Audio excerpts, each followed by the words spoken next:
नमस्कार, बहुत स्वागत है आपका। आप देख रहे हैं शिव पुराण उपाय।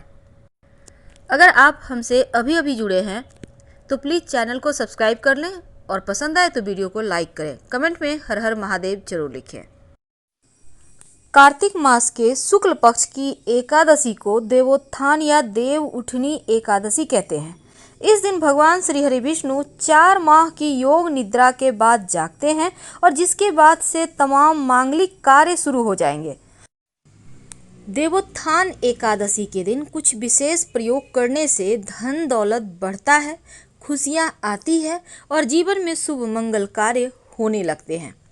तो इस दिन तुलसी विवाह का भी आयोजन होता है। मान्यता है कि देव उठनी एकादशी के दिन कुछ विशेष उपाय करके मनोवांछित फलों की प्राप्ति की जा सकती है। तो कार्तिक शुक्ल पक्ष की एकादशी को देवोत्थान एकादशी या देव उठनी एकादशी कहते हैं। इस दिन से 4 महीने से रुके हुए सभी मांगलिक कार्य फिर से शुरू हो जाते हैं और इस बार ये एकादशी मनाई जाएगी।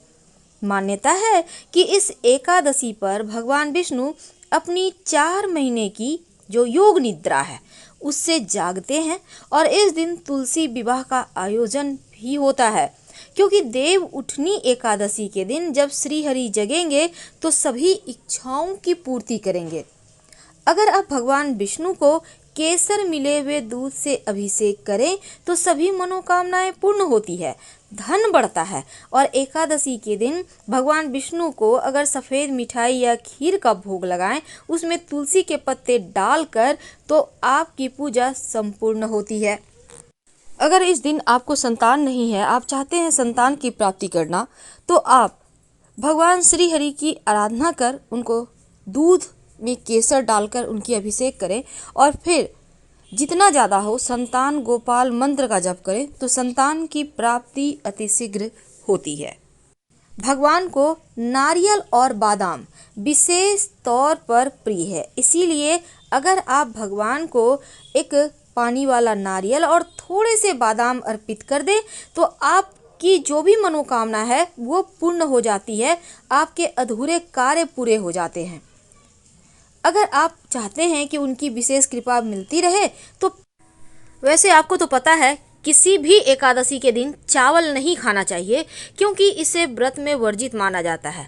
वैसे तो जो व्रत नहीं रखते हैं वो भी चावल नहीं खाएंगे और बैंगन भी नहीं। अब भूल से आप अगर चावल खा लेते हैं तो द्वादशी तिथि को जरूर चावल खाइए, ऐसा करने से व्रत का फल आपको मिलता है। तो आज चूँकि हम बात कर रहे हैं कामिका एकादशी के व्रत में लहसुन, प्याज और मसूर की दाल भी नहीं खानी है, क्योंकि इन्हें तामसिक प्रवृत्ति का माना जाता है।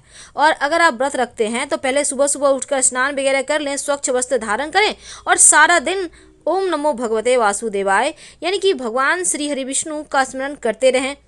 अगर संभव हो तो रात में जागरण कर सकते हैं, लेकिन कथा जरूर सुनिएगा। और कामिका एकादशी व्रत की शुरुआत 10वीं तिथि से होती है जो द्वादशी तिथि तक चलती है। ऐसे में आप 3 दिन का पालन करते हैं तो व्रत का पूरा फल मिलता है। लेकिन एकादशी तिथि के दिन दातून भूल कर भी इस्तेमाल ना करें और ना ही किसी पेड़ पौधे के टहनी को तोड़ें।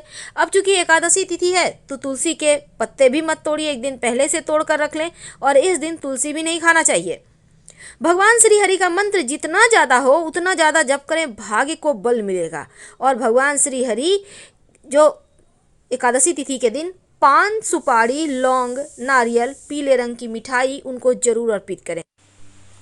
देखिए, एकादशी की कथा भगवान श्री कृष्ण ने धर्मराज युधिष्ठिर को सुनाई थी और इसके पहले मुनि वशिष्ठ ने राजा दिलीप को सुनाई थी, जिसे सुनकर उन्हें पापों से मुक्ति मिली थी और मोक्ष की प्राप्ति हुई थी।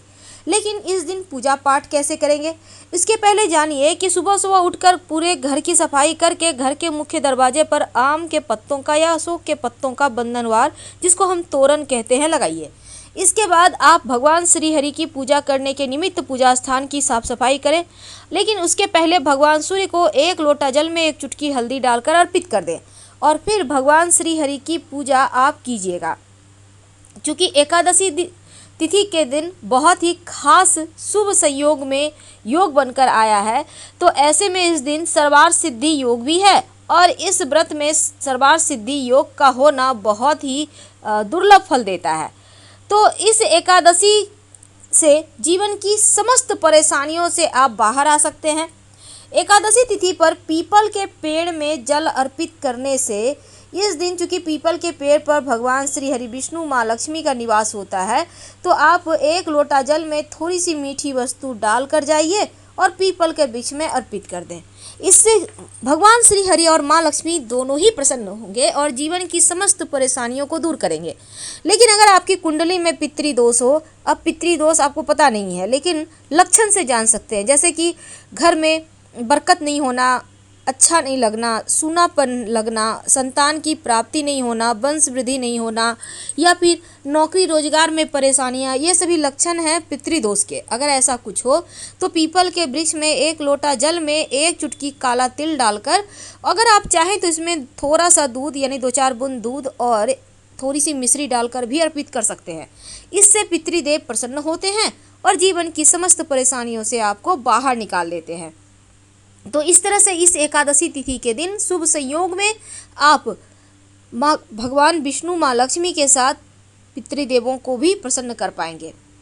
अब चूंकि दीपक का खास महत्व है, क्योंकि दिया जब आप जलाएंगे तो दिया घर के पूजा स्थान पर जब जलाइएगा तो घी का दिया होगा, इसमें लाल धागे की या मौली धागे की बाती होगी, एक लौंग रख दीजिएगा और पूजा कीजिए। लौंग आप चाहें तो बाती के बगल में भी रख सकते हैं ताकि लौंग जले तो इसकी खुशबू से घर का वातावरण सकारात्मक हो जाए। आप अगर चाहें तो घी में भी रख सकते हैं, आपकी मर्जी पर है। लेकिन जब आप पूजा कीजिएगा तो भगवान श्री हरि को पीले फल यानी कि केला, गेंदे का पुष्प वगैरह अर्पित करें। और इसके साथ ही जब आप चावल अर्पित कीजिएगा तो सफ़ेद चावल नहीं अर्पित करना है, उसको हल्दी से कलर करके या कुमकुम से कलर करके ही अर्पित कीजिएगा। भगवान श्री हरि के माथे पर संभव हो तो मंजरी तुलसी की या तुलसी के 2 पत्ते जरूर सजा दें, वो बहुत प्रसन्न होते हैं। आप कुछ नहीं भी करते हैं, सिर्फ तुलसी की मंजरी या 2 पत्ते भगवान श्री हरि के माथे पर रख देते हैं तो आप उन सभी चीज़ों को प्राप्त करने के हकदार होते हैं जो भगवान श्री हरि आपको दे सकते हैं। जब आप तुलसी में जल अर्पित कीजिएगा तो जल अर्पित करते समय लोटे के जल में 1-2 बूंद, ज़्यादा नहीं, 1-2 बूंद दूध, 1 चुटकी हल्दी, थोड़ी सी मीठी वस्तु, ज़्यादा नहीं देना है, एकदम थोड़ा सा, और तुलसी के पेड़ में आप अर्पित कर दें। इसके बाद वहाँ पर आप ओम नमो भगवते वासुदेवाय का अनवरत जप करते रहिएगा। तो इस तरह से आप तुलसी की पूजा करें, भगवान श्री हरि को मनाएं। लेकिन जब आप श्री हरि की पूजा करेंगे तो एक सिक्का उनके पास जरूर अर्पित कर दीजिएगा। अगर आपने पहले से अर्पित किया हुआ है, पिछले बार एकादशी में या कभी भी पहले भी कर चुके हैं आप, तो उस सिक्के को संभाल के रखे होंगे, उसी सिक्के को फिर से अर्पित कर दें और फिर से उठाकर बाद में संभाल कर रख लें। यह सिक्का बीच बीच में रिचार्ज करते रहिएगा तो जीवन की मुश्किलें दूर होगी। तो ये छोटे से प्रयोग हैं, लेकिन आज हम आपको एक खास प्रयोग बताएंगे। क्योंकि बहुत ही शुभ और दुर्लभ संयोग के साथ ये एकादशी आई है, इसलिए शिवलिंग पर दूध जरूर अर्पित करें। अगर कोई विशेष मनोकामना है तो दूध में मिश्री डालकर शिवलिंग का अभिषेक करें। जीवन में कभी धन सुख की कमी नहीं होगी, व्यापार भी बढ़ेगा और घर भी आपका खूब तरक्की करेगा, घर के लोग फलेंगे फूलेंगे। इस एकादशी को आप मनाएंगे तो पीपल के पेड़ की जड़ में मीठा जल अर्पित करना है, यानी 1 लोटा जल में थोड़ी सी मिश्री डालकर अर्पित कर दें और एक दिया सरसों के तेल का जरूर जलाएं, या आप चाहे तो तिल्ली के तेल का भी जला सकते हैं। संभव हो तो पवित्र नदी सरोवर में नहाएं या फिर अपने ही घर में आप नहाने के पानी में तुलसी के पत्ते या गंगा जल डालकर नहाएं।